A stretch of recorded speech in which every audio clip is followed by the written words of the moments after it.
Hello, I am Matthew Fields, and today I'm going to be doing a basic tracking tutorial on screens with multiple angles in After Effects and Mocha Pro.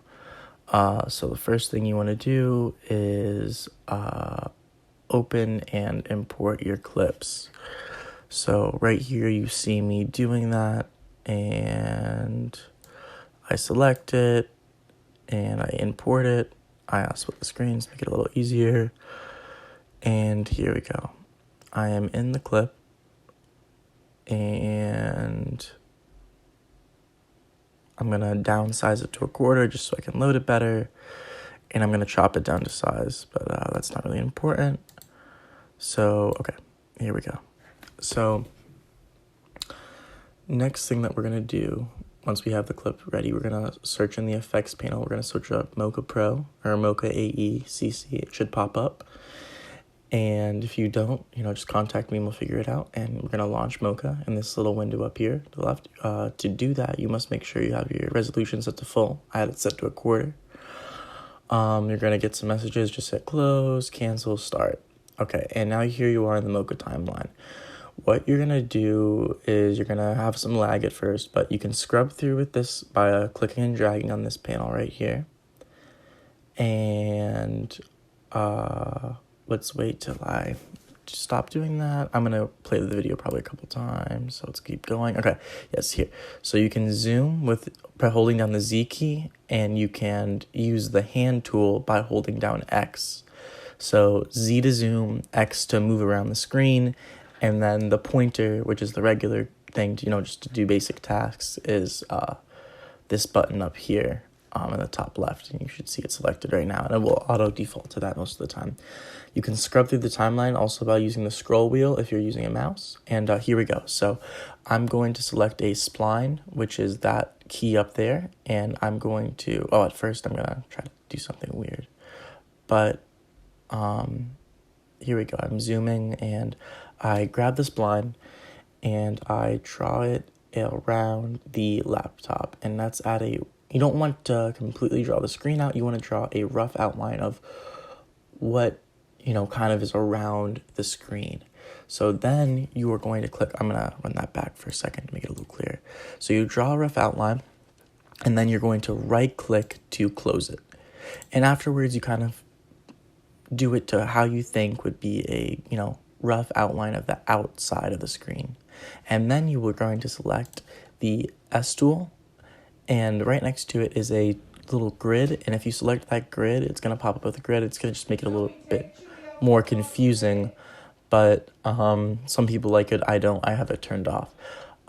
With the little S blue tool here, you're going to then select the four corners of your screen. You want to be a little bit bigger than the screen, actually, and you'll see as I zoom in to get this, right. Because if you'd rather be a little bit too big because it's not going to make it look bad, but a little small, you're going to see the blue coming out from under it. So it's just to give yourself a little cushion, because the track is not, nothing's ever going to be perfect. So here I make the screen a little bit bigger. Okay. Now I'm zooming out. I'm checking out the track, making sure it looks good. And here, I'm not exactly sure what this does, but you should crank up the value to like 90. It just kind of determines a little bit of what the tracking, how much data it takes in and how accurate it is. And I don't know. And then you also want to select perspective just to make sure that it tracks the Z-axis. And then I hit the track back button. I'm going to rewind a little bit. I hit the track back button right there, which you can track the previous frame here, or you can track all the way backwards by just selecting this one right here, as I do here, because I felt like it would track for a long time and I didn't want to click each time, so it just does it automatically. So now we just let the computer do its work. I'm going to skip ahead. Let's see okay, the track. Okay, yes, you'll see something happen here, which is very interesting. So I wasn't paying attention for a little bit, but I look at the track and I start to notice, that doesn't look like it's tracking anything. It's actually getting out of control. So right here, the track is completely, lost and it's out of control. But the screen's out of the the view, so it doesn't really matter. However, if you try to import this file, this tracking data in, it'll be corrupted because these values are going to be so high that the screen will not be usable. So it won't compute in After Effects. So what we need to do now is, this is a rare occurrence as well, but what we need to do now is we need to adjust and delete those points, those tracking points. So we're going to go to the dope sheet. If you need to rewind and see where I did that, it's right there. And then we're going to scroll all the way over to where the video find our points. All right, so here I found our points. These are our tracking points on the dope sheet. So we're going to scroll, and you can see that frame number here is where it is on there. So I'm looking, and I see, all right, well, that's probably where it should go. But for some reason, when I deleted those points, as you'll see right here, it kind of screws up the track. So I'm gonna have to keep adjusting, and wait 1 second, you'll see what I'm talking about. I'm just carefully looking and seeing exactly where the track falls off. So then I'll have to do these points manually or with another track, as I'll show later. Okay, so yeah, see, I deleted these points and the track moved away. So I'm really confused. This point won't delete.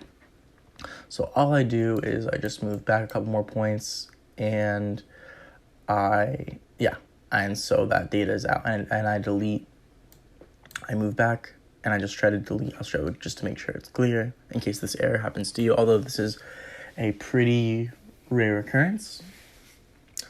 So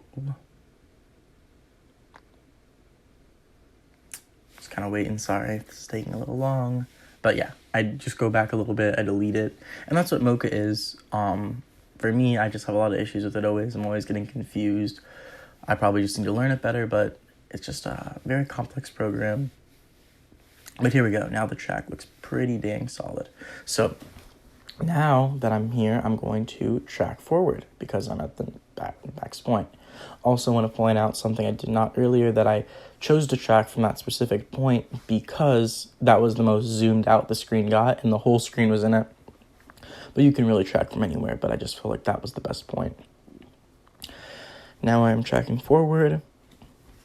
Probably don't need to fast forward through this because it's pretty quick.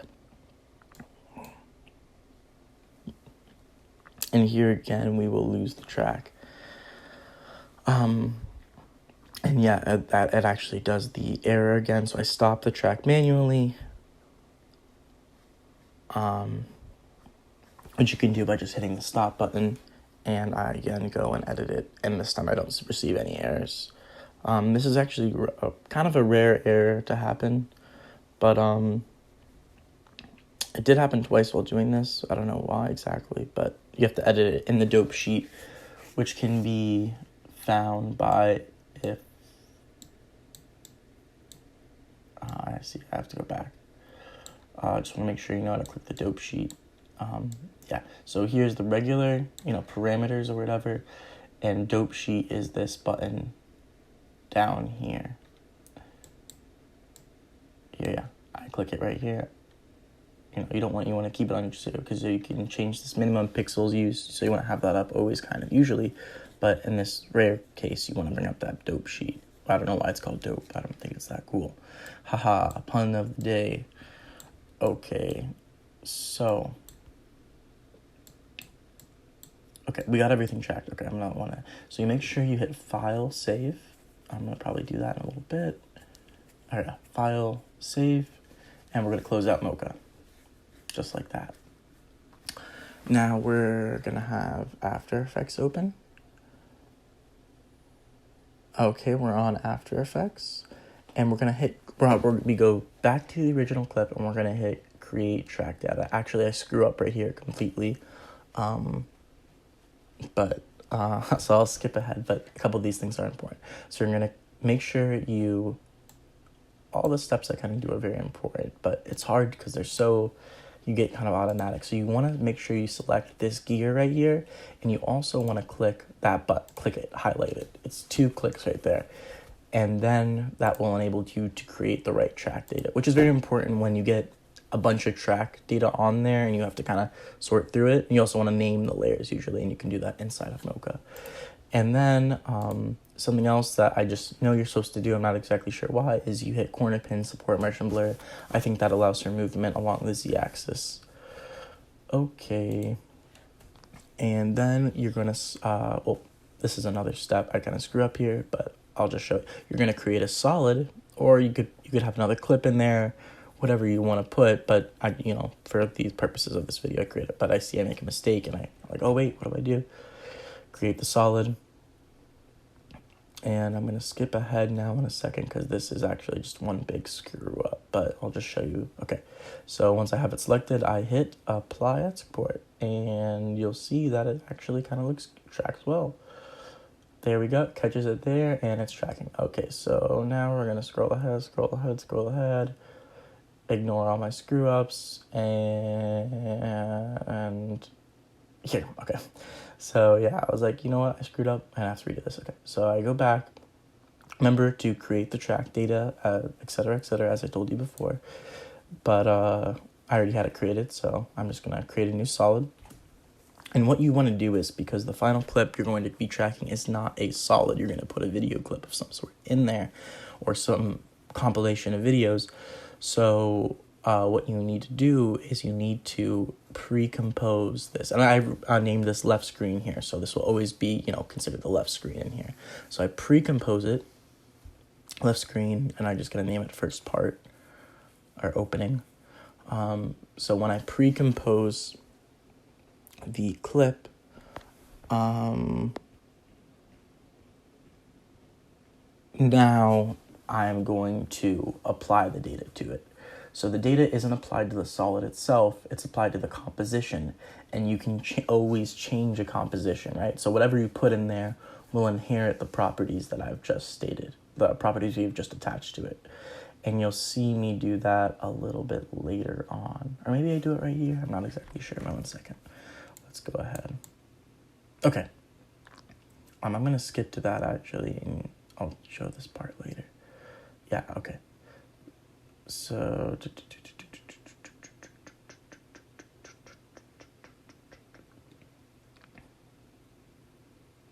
okay, yeah. So, what I do right here, I'm just thinking, I'm like, I got this clip. So, I'm going to copy it with Control C or whatever you're using. Control C, delete, or doesn't matter what it is, I just turn it off. And I put it here, I put it on, and because that's HD and we're in a 4K thing, we have to scale it up to 200%. As you see right here.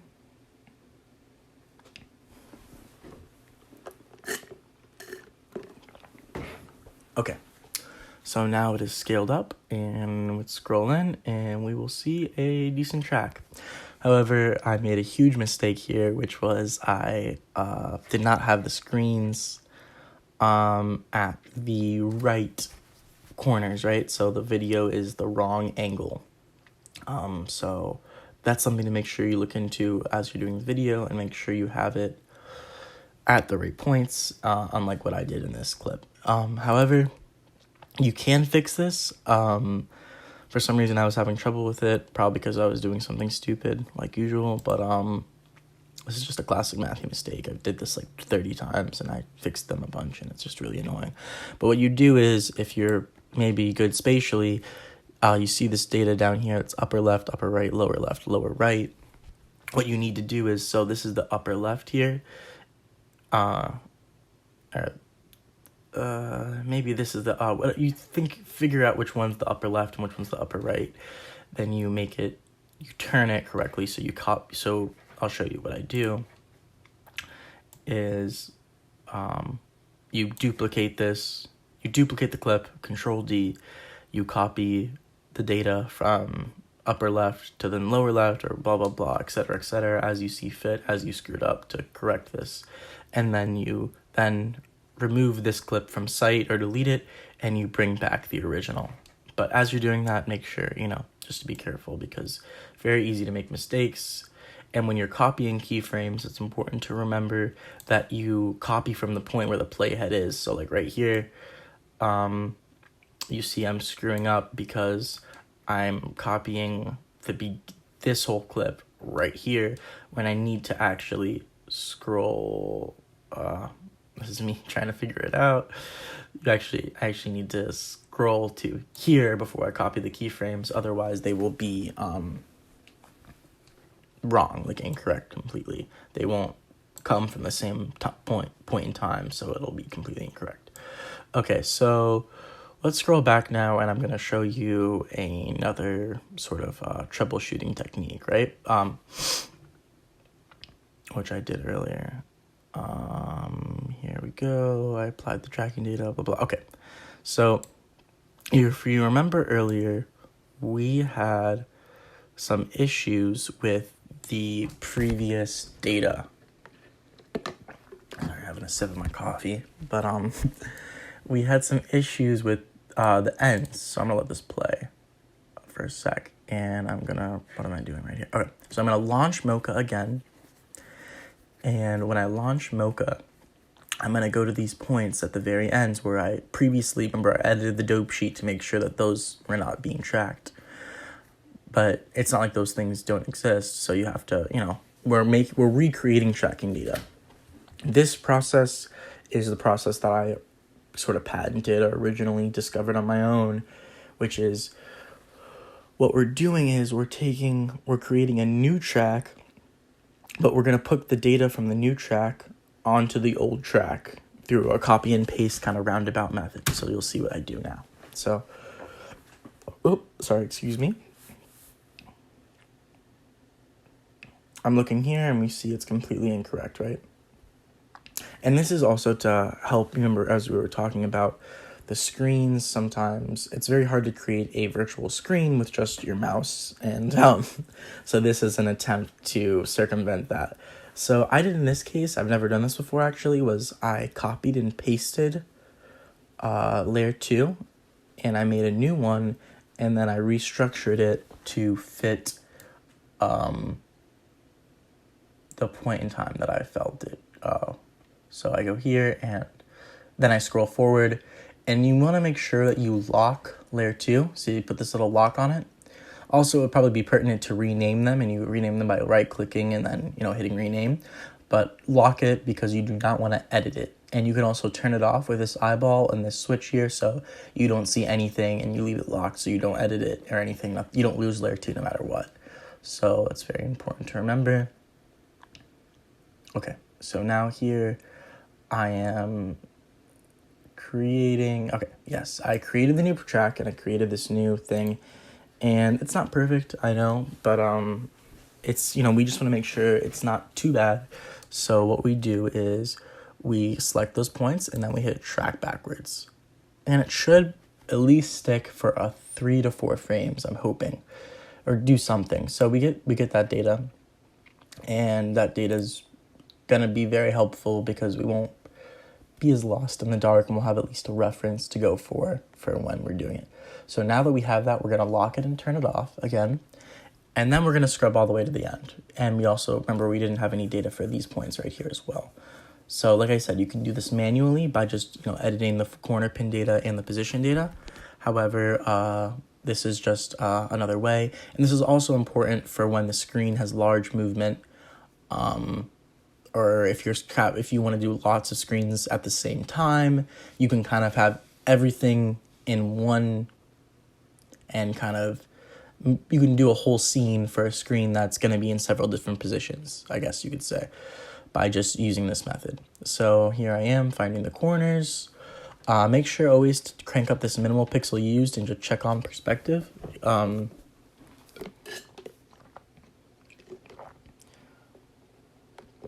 Very important. And also, like I said, you want to make sure that you have the screen at the right angle. And of course I did not. I should have flipped this, some of these points here. This point should be here, this point should be here, blah, blah, blah.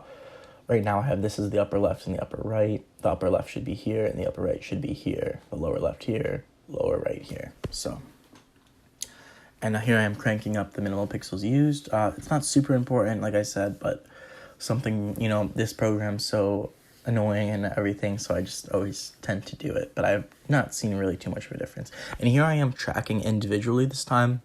And also take note that I did not copy and paste from layer 3 this time. I just kind of did it again on my own. And here we go. I got my data. And I lock it. And I think I'm going to rename it. Yeah, I'm going to rename it. Actually, but I rename it incorrectly, which is very funny. So don't even kind of pay attention to that because I screw up. But that'll affect me later. I'll make a mistake. Okay, so here we are. We're back on Mocha. We're back on After Effects. We save it. We close out. And what we're going to do is we're going to create a new solid. And you might be thinking, why are you creating a new solid? Why don't you just take it? Because look, we don't want to create more data for the thing, because if we apply new data to it, it's going to just create 2 corner pins acting upon each other. We need it to be 1 corner pin. So this is going to be our info layer. And, I choose it to make a solid, but it can be whatever. And then I accidentally select begin, but that was titled incorrectly. So I'll be like, what's going on? And then, okay, now I go. So now I clicked layer 3, which is the actual beginning. And I apply the export to the inflow layer. And I go here and I see that the track hits right there. So that's when I need to, that might be it. Let's see. I see the track is there for a couple frames. Yes, okay. So I'm going to turn off the inflow layer and see exactly where the left screen falls off. Okay.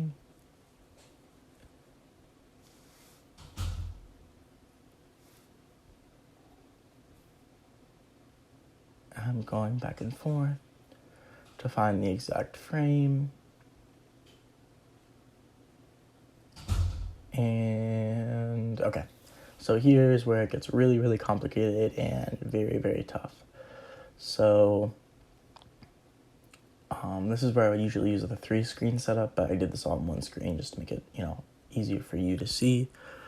And sorry if this part's getting a little weird because I'm taking some time, but I want you to see the exact process that I went through, sort of. Just so you have a reference. Sorry, this is getting a little annoying. So I'm looking at this info layer now, and I'm taking off that. So I see the points that the info layer is, and I see where the left screen is. And these are going to be different, right? Because these are not matched up together. So there's going to be some error here, which can cause some weird artifacts. So you want to get it as close as possible. So I copy these frames. And I don't know how many I choose. You can choose what you think is pertinent. And this is what I call cleaning. We're cleaning up the track right now. We're making it look better. And there's a lot of methods to do this. Okay, and this is just one. And I go here, and then I go there. And I needed to go to that beginning point in time. Let's scroll back a little bit. Okay, so I select I make a selection. I copy it. I go back, I click on the next thing, and then I hit Control V. So that's Control C to copy, Control V to paste. I paste exactly at this time, the same exact frame. And then I'm going to turn off the info layer. I'm going to reset it so I can use it again later. So to reset it, you delete the corner pin. You hit the stopwatch on all 3 of these to turn off the keyframes for it, and then you hit reset. The reset button, so it's just a blank layer now with no data on it, and then you turn it off for now because we're not using it, and we're going to check to see how good our corner pin is. So look, I had a little jump there, but I think we can fix that. The jump is data we didn't have tracked, so what we're going to do is we're just going to Control Shift D to separate the layer, and we're going to delete that portion of it.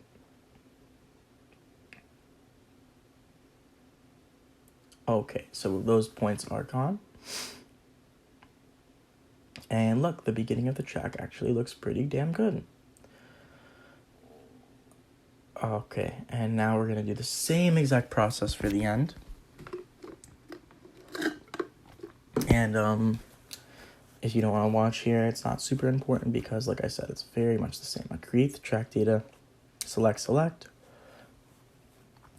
I then put it on the info layer. It's already selected to there. And yes, perfect. Export option, make sure you hit corners, pin, support motion blur. It's not super important, but just, something to keep in mind.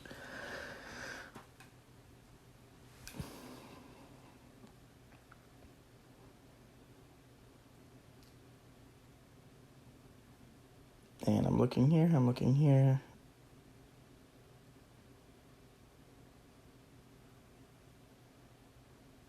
And I find the keyframes, I copy them, and I paste them. And once you get into a rhythm, this becomes almost an automatic, simple process, but it does take some time to figure it out. And of course, I'm not even sure if it's the correct process. So here I Control-Shift-D to separate the layers from the point I didn't want it to be out. I delete it. Here I delete it, I believe, yes. And then I, reset the layer.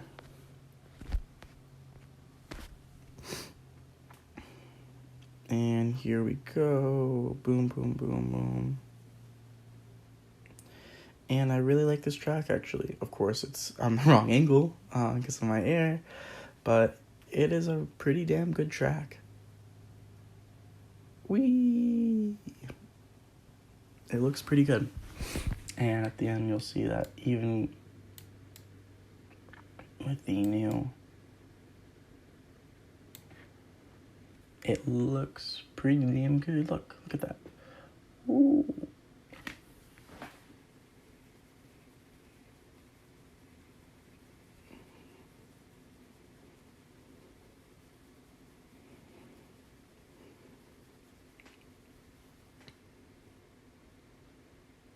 Boop. And you see a little wobble there too, so of course we'd have to figure out how to fix that. But this is a rough, draft, and this is it for now, and I hope you enjoyed this tutorial.